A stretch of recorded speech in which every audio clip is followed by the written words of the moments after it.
Hello, and welcome to the online campus of Metro Life Church. Pastor Steve and Mary Alessis are glad you are with us today and hope you continue to do so in the future. After experiencing the service, take a moment to browse our website where you can see what's happening at Metro Life Church and connect with us. Well, our service is about to start. Get ready for what God has in store for you.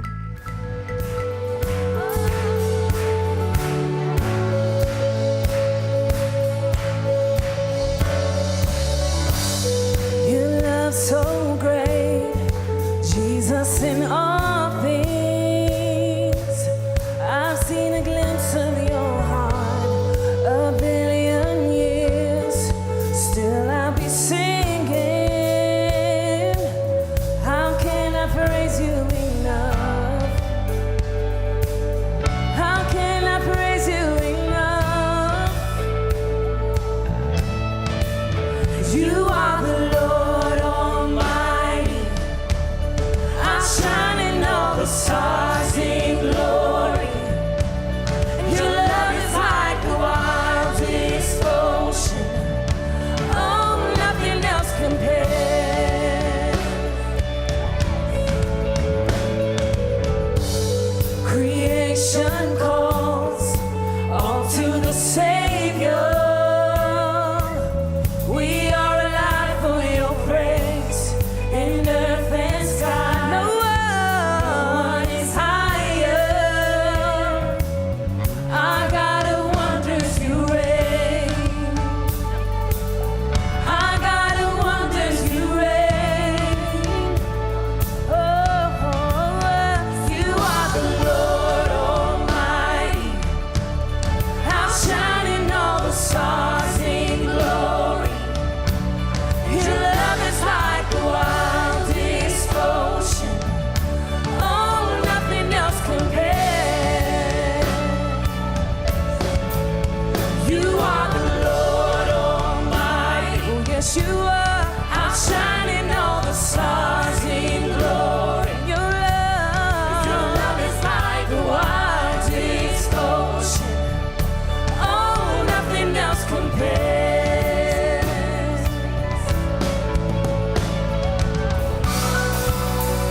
Till you shout it out, not to us, but to your name.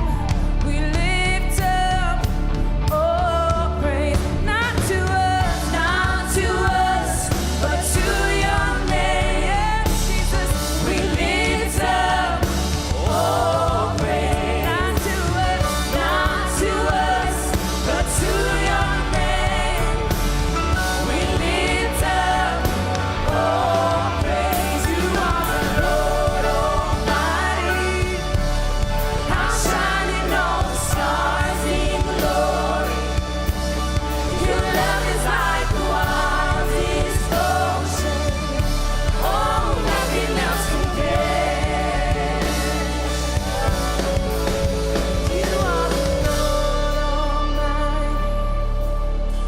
shining, all the stars sing.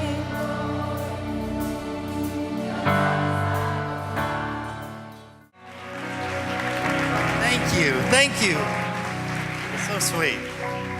Oh, this is great. Freddie, I love it. Thank you for having me. I love you too. I'm in love with this guy and the family. It's amazing. I mean, we had the first chance to spend some time together on Friday. We've known of each other, but I'll tell you, as I came here, I have been so touched beyond belief. Thank you so much. Oh, Freddie, thanks for coming. When I picked you up at the airport, it was like, man, I felt like a high school girl getting ready to see a rock star. I was just so excited about the moment, and you're just, you're everything that the brand creates for you and about you. It's been a wonderful weekend to have you here, and one thing I've learned, new relationships just mean new levels of influence and elevation in a person's life. So I appreciate that, because I feel like what we're going to experience from here on as men, as a result of what happened Friday night and so on, just is going to be a season of elevation. So here's the deal. I couldn't wait to meet you. Got to meet you, learned a lot about you as we broke bread and had some good times together. And I couldn't wait for you to meet my family and my bros, my brothers that are in the house. So this is my world, this is my life. So why don't you tell them a little bit about Freddie Hartise, the Hollywood Hunter, so they get to know you a little bit. Oh my gosh, this is exciting. Okay. So, so I'm originally from Pennsylvania, but I am the Hollywood Hunter. When you put those two worlds together, usually fighting takes place. Hunting and Hollywood. Okay. Now, I had moved to Los Angeles 10 years ago.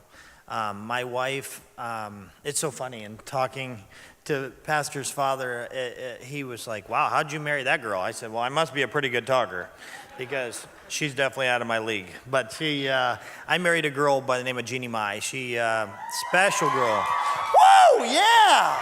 Okay, hold on, okay. Wow, I didn't even get that in.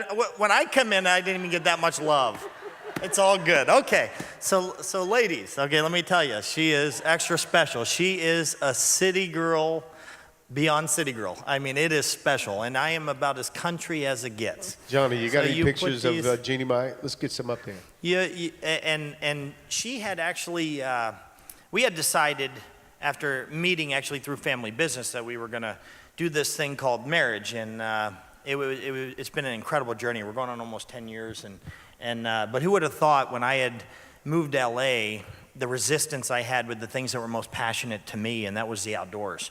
And I didn't know how I was going to really showcase that, but I think there are times in life where things stir inside you of things you want to become, do, or have, and you feel God kind of tugging you a direction, and you find things that are really motivate you to move forward. Maybe they hurt you, maybe it's something, sometimes you're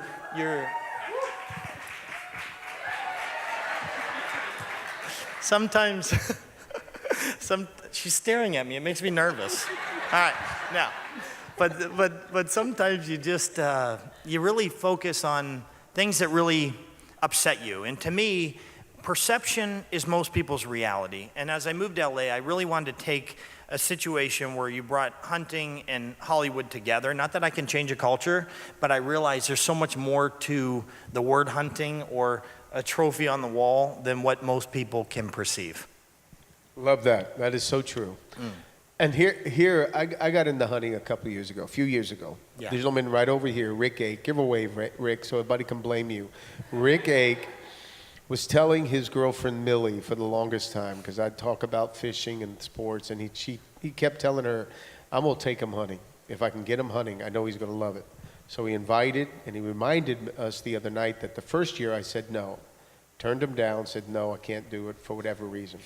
Second year he asked me to go, I was praying that my kids would get sick so I would not have to go. I did not understand. I didn't want to get into the camo.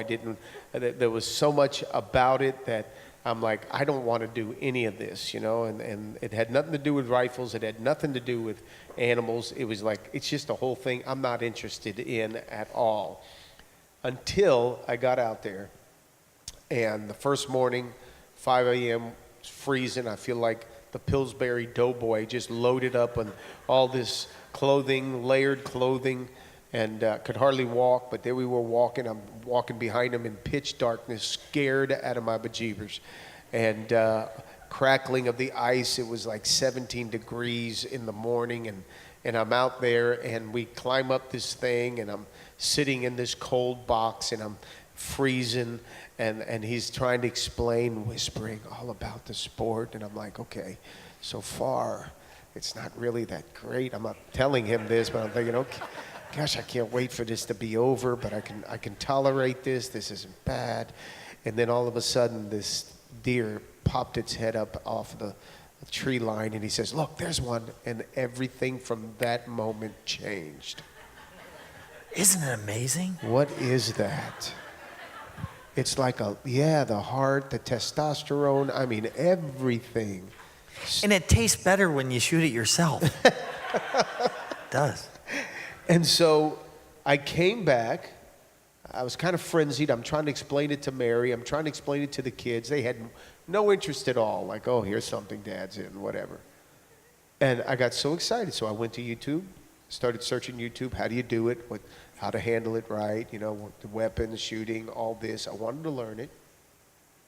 And then on YouTube, it sent me to the Sportsman channel, which I never knew existed. In the DirecTV, they had the number 650 channel, and I'm like, I'd never been there. So I saw there were 3 hunting channels, and I'm like, oh.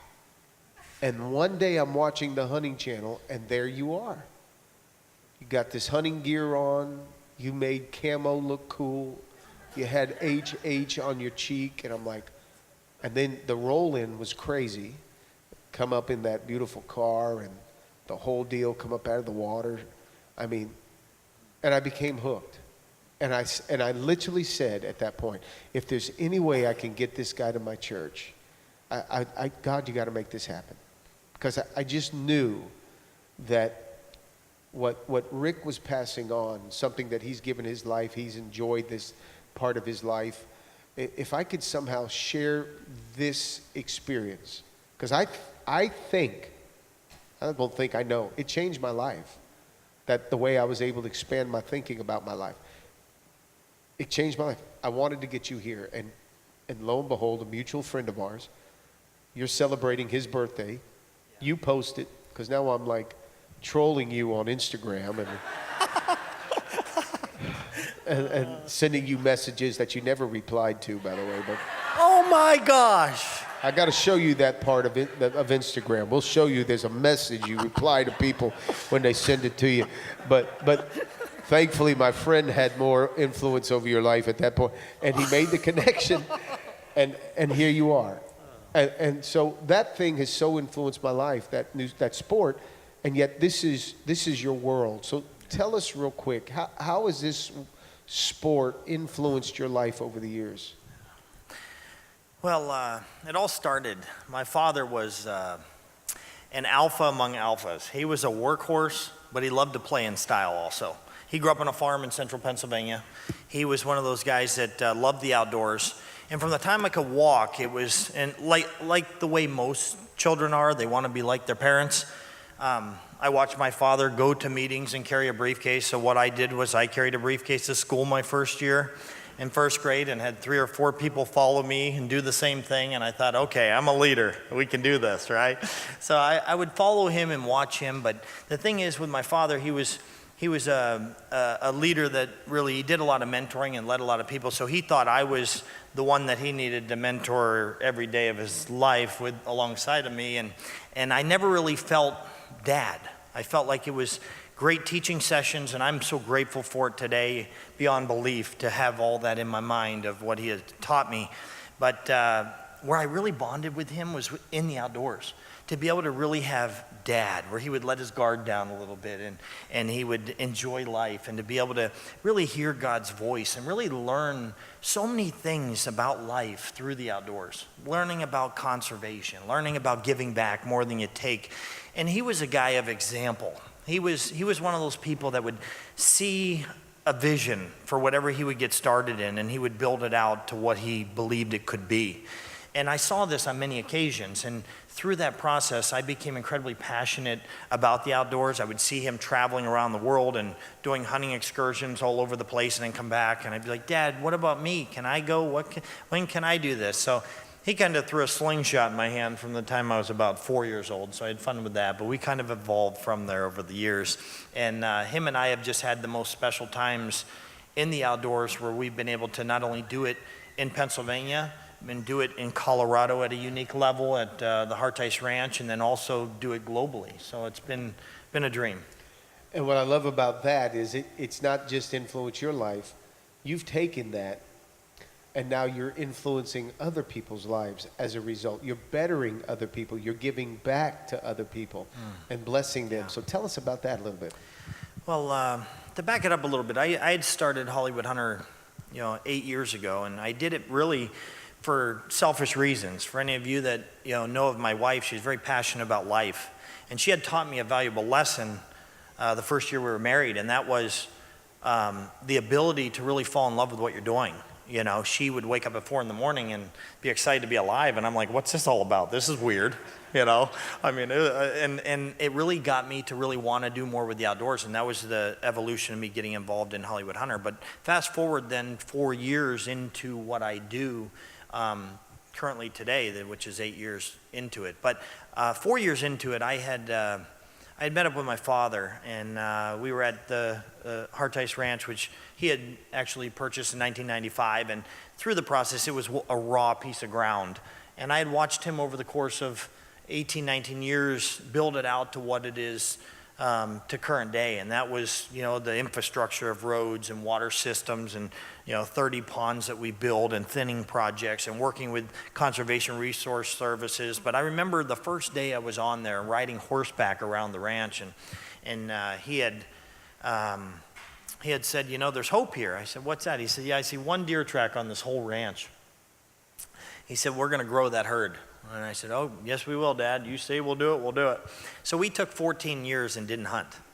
And we just built it out and grew it and took care of predators and put a lot of resources into this place. Because what his goal was to build something that was so special because of all the experiences he had around the world and put into one place.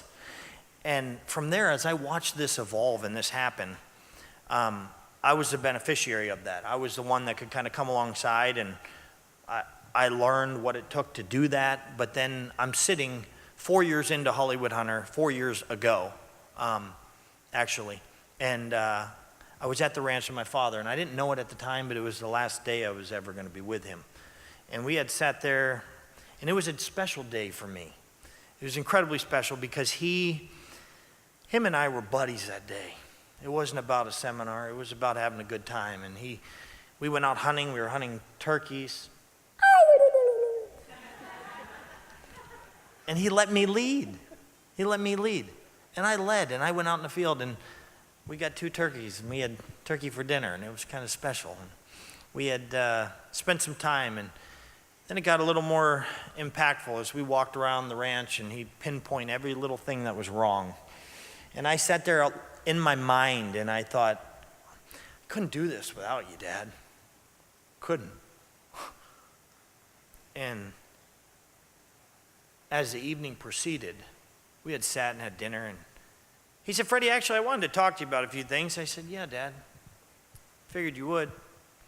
And he said, well, you've gone all in on this Hollywood Hunter thing. You've gone all in. And he said, I think we need to reevaluate this thing. I think we need to diversify some other things because you're all in, bud. You're all in, and it's not making money yet. And I sat back on my chair, and there was this burning desire inside of me to lash out. But I knew there would be a seminar if I was to lash out at him at this point. So what did I do? I said, Dad, are you kidding? I said, all I've ever seen you do my whole life is go all in on everything. And you've worked so hard, and you've been the example to show me how to become something. And now you're telling me to reevaluate what I'm supposed to be doing? Are you kidding? He said, Freddie, I'm just testing you. He said, "You're going to make it, son. You're going to be okay." I said, "What's up with these head games, Dad? I don't like this." And we had a good evening. We had a great evening. We went to bed that night, and I took him to the airport. And as I took him to the airport the next day, like I did 1,000 other times over the years, but it was different. It was different. He looked back at me 4 different occasions. And as I left him that day, I drove off, and I kept thinking about that. Why? And I called him, and he was already on the plane, and I didn't think much of it after that point. And then a few weeks later, I get a phone call, and he went to be with Jesus. And to me, that was the day I really had to grow up. Because Big Fred was my guy.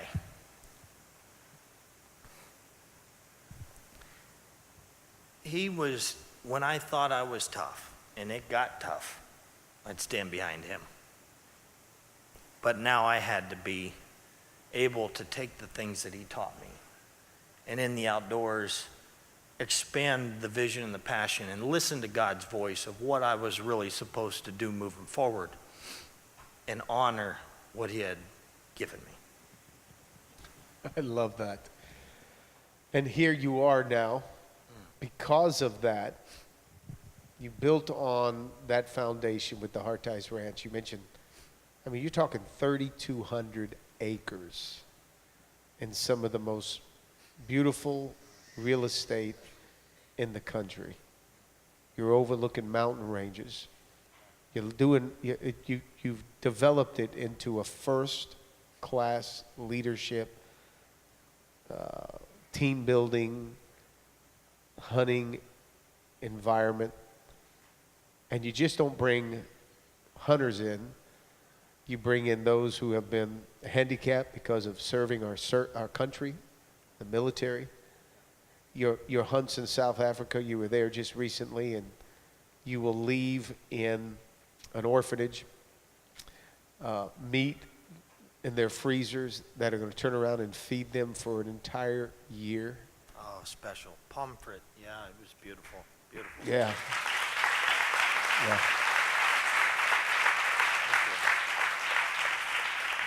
And that's what I think so many people miss out on, Freddie. They just make it about, oh, a guy's got a gun, he's going to go do this, and yet they miss out on the power of what your sport has been able to provide for people that wouldn't ordinarily have those provisions.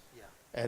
And so you've turned this sport into something that's a huge blessing, and people don't realize that.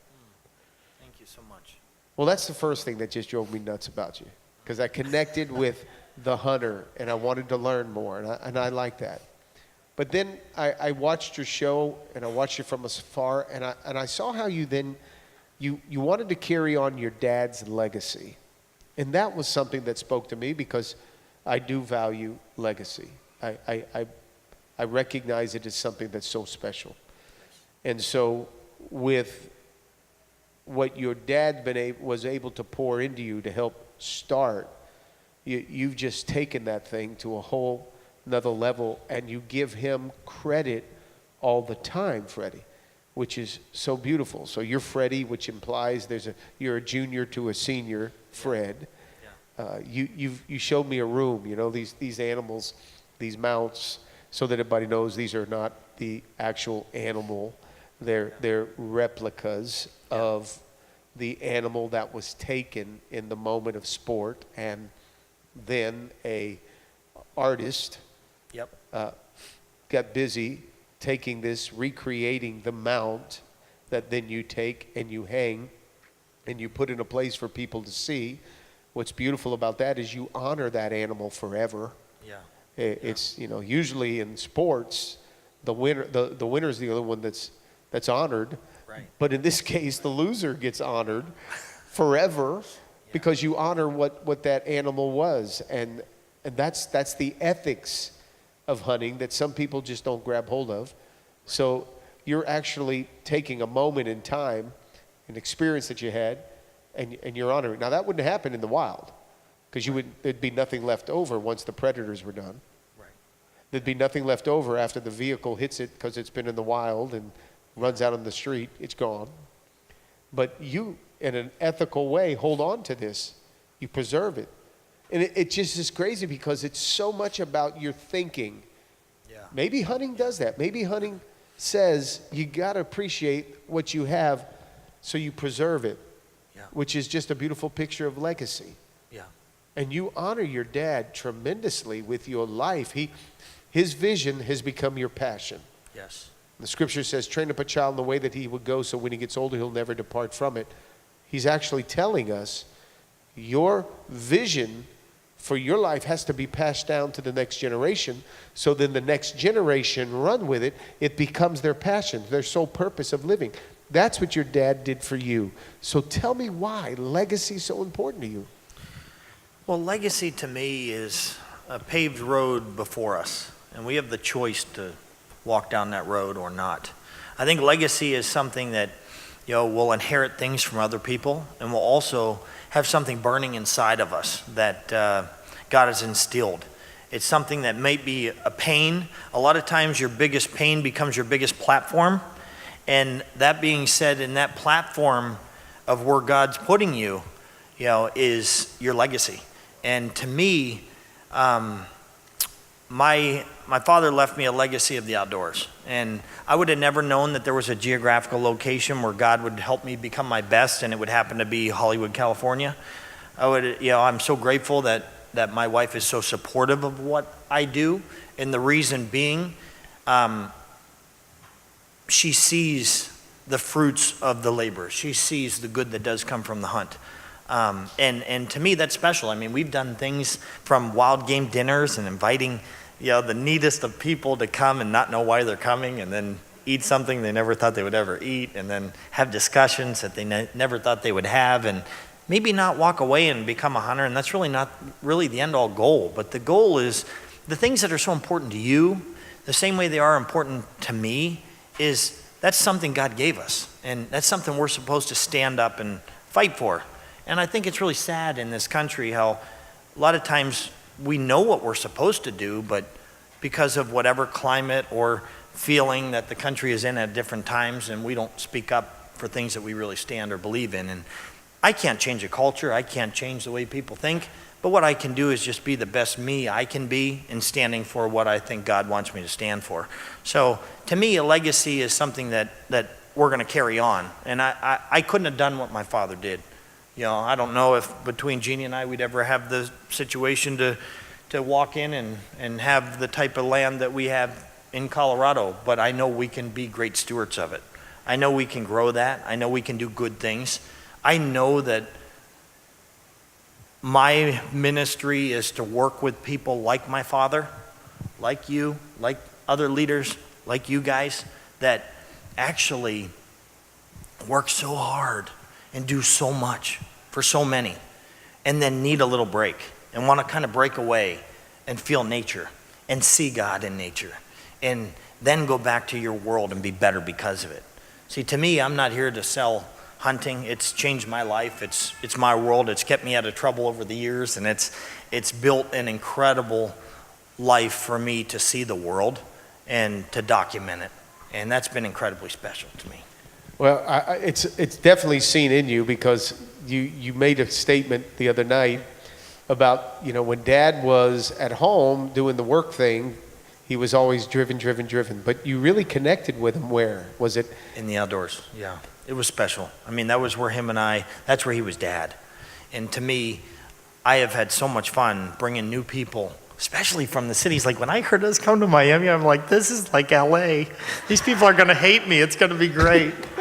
But you guys have been so special. And so it's been so fun. No, we are celebrated in most places we go. I kind of hype it up a little bit, but it's just the reason being is because our hearts are right and we want to do the right thing. And when Jeannie and I partnered up, we said, you know what, we're going to be together and we're going to do this life thing together because we really do love God. We really want to honor what he has in store for us, and we're going to support each other through what God wants us to do and become.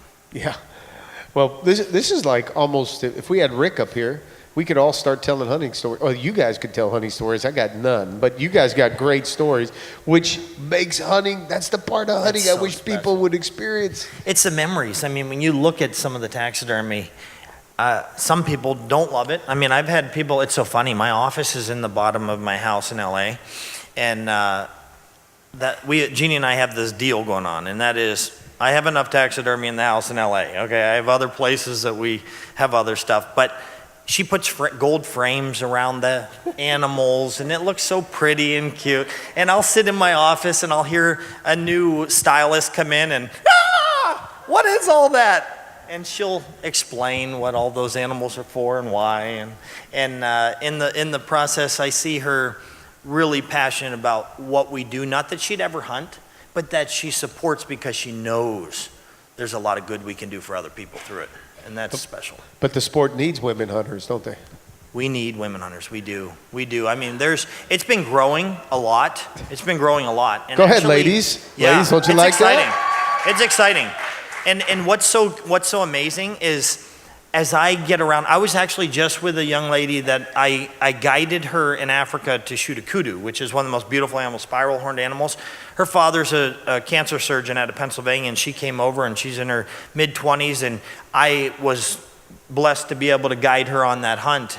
And I was so impressed because you girls, I'm telling you, you're so calm, and you're so good.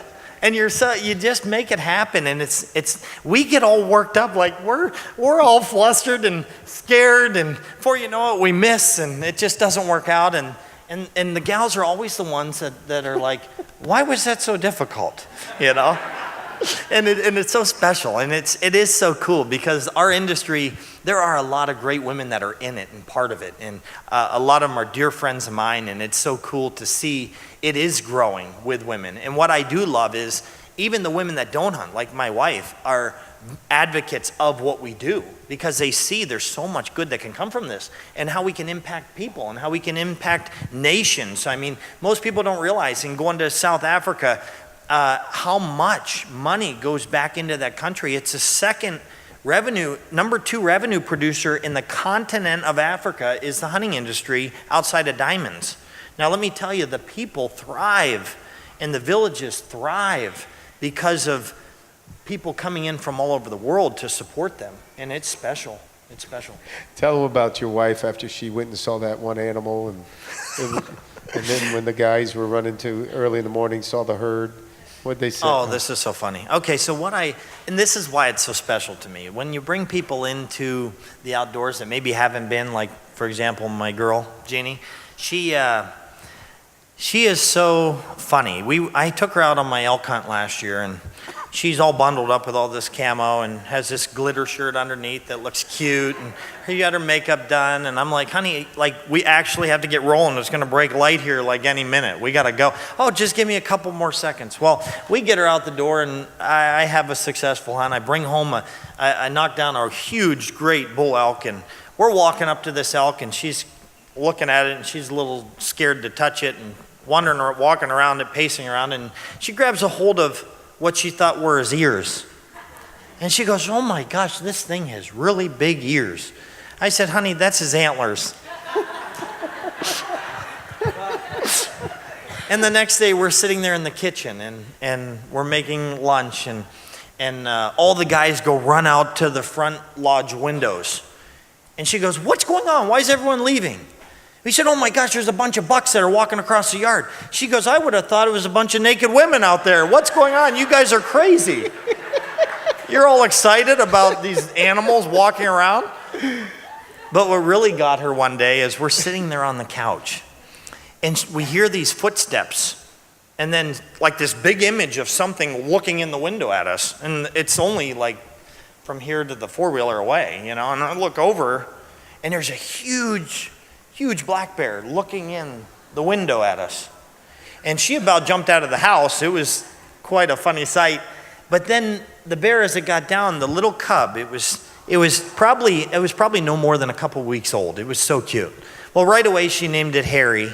And she started snapping pictures of them all over from window to window to window. And before you know it, we're outside and she's thinking she can go pick this thing up. I'm like, oh, no. That wouldn't be a good thing. That wouldn't work. But it's so special to see through other people's eyes, because I've done this my whole life and I've been around it my whole life, and it's become a great passion that I take advantage of it sometimes, of just the beauty of just how spectacular it is to just experience the outdoors. And then as I bring Jeannie in, or any of our friends from New York or LA or now Miami, and I thought maybe I'd get a little bit of excitement there. Okay, thank you. Okay, no, but it would be, to me, I'm the beneficiary of the whole deal because I get to experience it through your eyes. And to me, that's extra special. And I see it transforming young people. I love this because we get out there, and our kids are so addicted to this. Yeah. They're so addicted to the social media. They're so addicted to all this other noise. Their brains are almost being rewired because it's either video games or it's TV shows, Netflix this, or it's this. And there's such a disconnect come to dinner, and they can't help it because they're so accustomed to doing this all the time. They can't drive down the street without checking their phone every few minutes because they're just so into that. But get them in a place where there is no cell service and they can shut them down. And it's amazing the conversations you have with the family. You're forced to be able to break into conversation and talk, get to know each other. It's great to have young men get out there and do the whole thing, maybe be a little intimidated by it, because when you're out there in the middle of nowhere and you hear noise, kind of intimidates you and scares you a little bit. But it's good for young men because they tap into something that sports just can't give them alone. The basketball or the games that they're playing with in their homes or on their phones, they don't have that. But you pull them out there, and they're finding something out about themselves, and it's just so much more beneficial. And it was only a few generations ago that's how our families were taken care of. Men would go out with the hunt and bring it home. Yes, special. So let me ask you this before we start to slow down a little bit here. One thing that really inspires me about you is you help me grab hold of a dream, because I see how big your dream is. I know your dad may have set it up, but Freddie, you've been able to walk in it. Real quick, not just hunting, but life. How important is it to have a dream and pursue it? Well, I'll tell you, a dream is number one. I mean, God gives us all dreams. It's the fear, the false evidence that appears real that holds us back. And I'll tell you, that dash that we have from our birth till our death is all we got, guys. It's all we got. And to me, I think I'm so driven because I realize this is the only chance we have. And God's no fool. I mean, he's put these dreams inside each one of us, and because he knows that's what we need to do, not only for ourselves, but for other people. See, in the process of accomplishing any dream, you're impacting lots of people, and lots of people are impacting you. You don't do it alone. And you don't, achieve a goal or a dream by yourself. It's designed by God and instilled in you, and it takes an army of people that are diligent to accomplish. And in the process of doing that, you're creating a legacy. And that legacy is something that carries on way beyond you and I. And to me, it's not just for a select few people or the lucky ones. It's that luck is labor under the correct knowledge. It's the ability to make your own luck. It's the ability to know that this ain't a lucky God. I mean, he's the real deal. And he believes in you. He believes in you, and he's going to put you in situations that you may have never dreamed you'd be in. I'll tell you, for the first 10 years of my working career, I worked hard and I learned people, and I worked with my father, and we had a great run. But I never really felt like I was where I was supposed to be. And then moving forward, I started seeing all the skills and all the things that God had helped me learn through other people. And then I saw, after losing my father, how other people, God would lead me to people that could help me fill the needs I had and the gaps of leadership and the ways to be able to kind of continually try to become better. And I'm so grateful for that, because it's, if I can be just a little beacon of light for you guys. I mean, I'm a country boy that, geez, I never thought I would be able to do what I do, but I just never gave up hope on what God wanted me to be. That is good. That's good. I think they like you. I love think you they guys. like you. I do. Thank I you. think they like you, Freddie. Okay, Freddie, last thing I want to ask you about is, you talk about God, you have this relationship with God, so before you go, tell me this, how does God play a role in your life, your relationship with God, foundation for your life? Tell us about that a little bit. Well, God's number one. He's number one in my life. I mean, I'll be honest, I don't go to church every Sunday. I travel a lot, but I do have Don't be honest. Don't tell them that. people. I know. But God would bless me more if I came every week. Okay, no. Okay. So, but my heart's there, and I think where there's two or more gathered, that's God's there, right? We'll talk about that revelation, but go ahead. Yes. Okay. Maybe I'm about done now. No. Okay. But I'll tell you, between Jeannie and I, we're both very passionate about God, and we definitely put him on the forefront. I mean, we both live incredibly stressful lives and busy lives, and we thank God for that opportunity.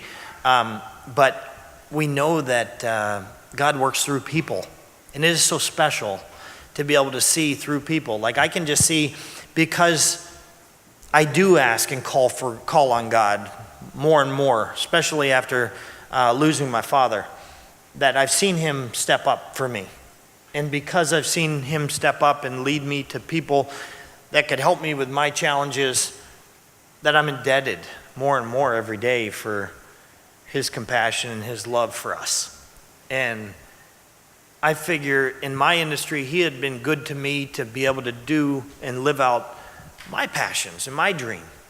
And in return, after losing my father, I started this benefit that over a course of several years, I wanted it to be more so something that people could be impacted. And we could help people that have gone above and beyond for our nation and fighting the fight, through our military, to kids that just didn't have a fair shot for some reason. They're struggling with things that you just don't want them to struggle with. But you want to give them experiences, and you want to give them a beautiful outlook of life and perspective. And through that, I feel like God's been good to me, and my goal is to give back where I can. Now, I'm just one of thousands that do the same thing I do. I'm no different. But because of my father passing, I wanted to create something that continued an extension of his memory.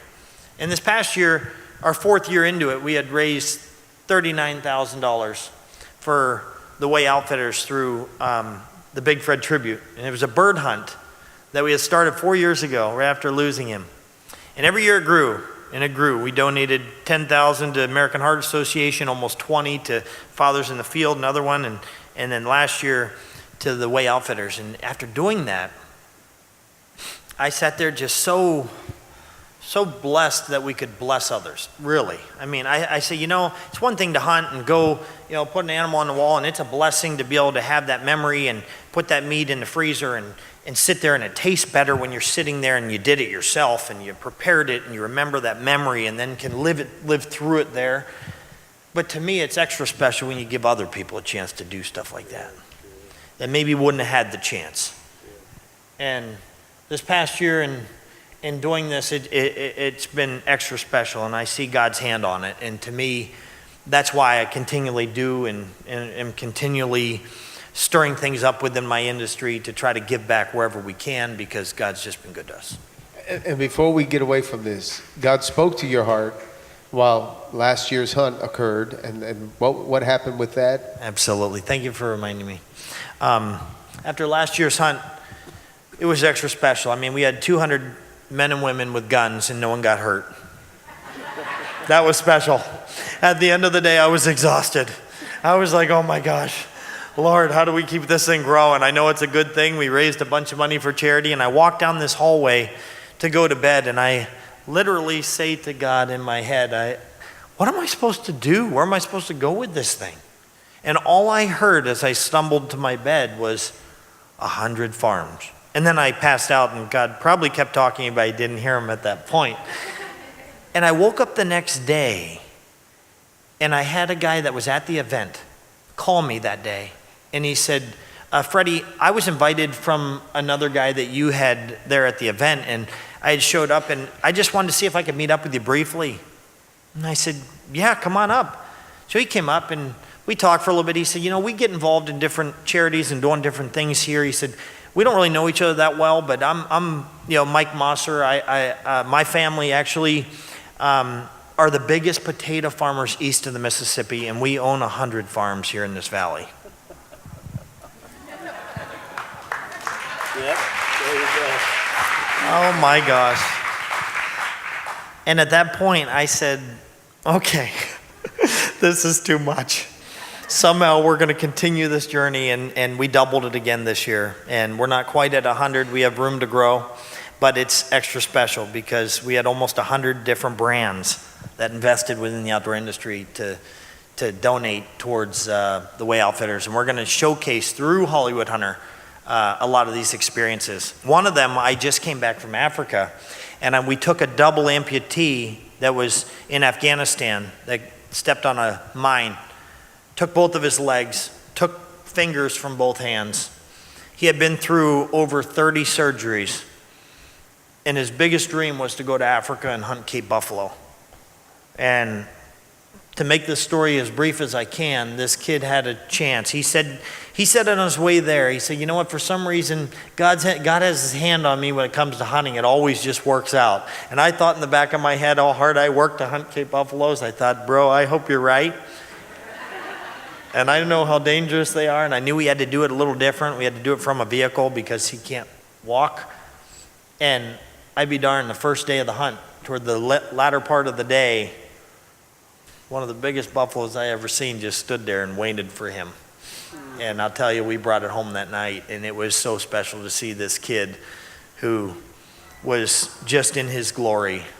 And it was something that we were able to do because of Freaky Detroit Safaris, a place I go hunt, and the ability through the Big Fred tribute to raise funds and to give this kid an experience of a lifetime that he never thought he'd ever be able to do.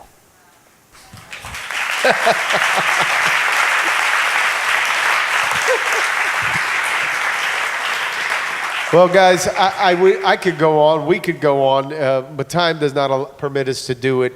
So let me just say this to you, Freddie Hartice. You're an inspiration. You have a unique calling upon your life that is helping people see bigger, not just in the sport of hunting, but seeing just bigger what their life could be. That's what inspires me. Some of us struggle just to manage one home. You're managing a multi-million-dollar enterprise that is a blessing to your family. You're taking care of what your dad has attained and has left. You didn't just take care of it, Freddie, but you've built upon it. And you're blessing your mom, your family, as a result of it, to take care of them. You're a strong man because you're comfortable in your skin with a wife that is incredibly talented as well, and you're helping her find the covering that she needs from a husband to be able to do what she's doing, impacting another area of life. Yours may be hunting, hers is fashion, and you're helping her do that. And you're okay with that. That's the beautiful thing. You're not threatened by it, you're okay with it, which shows incredible strength. But you're helping people see bigger. You're helping them see more. Well, I appreciate that. And I would like to share one other thing that I had seen this week that changed my life. Being in Africa, I had a chance to sit down with one of the wealthiest guys in South Africa, and every night, him and I became buddies over the course of this safari, and every night he'd fly his helicopter in and have dinner with us, and a couple nights we had a couple cocktails. Not too many, though. And we had talked about legacy the one night. and it was special. And he had asked me the question. He said, how many families you know that are 3 generations deep in a legacy? And I sat there and I even called my best friend out by the campfire. I said, come in here, buddy. I said, Matt, come in here. We need to talk about this because I can't think of one. 3 generations. The first generation usually builds something with sheer work ethic. Second generation, they'd seen what it took to do that and grew up through that, and they take it on. And as they take it on, if their passion, their heart, and their conviction is with God on moving that forward, they can typically multiply that. But we've seen through many examples, the third generation is the one that just kind of had it easy and took advantage of that legacy and never really saw what it took to build. But this weekend I saw something different. For the first time, I saw a family 3 generations deep in a legacy for God. And I want to commend your family for showing me something I haven't seen.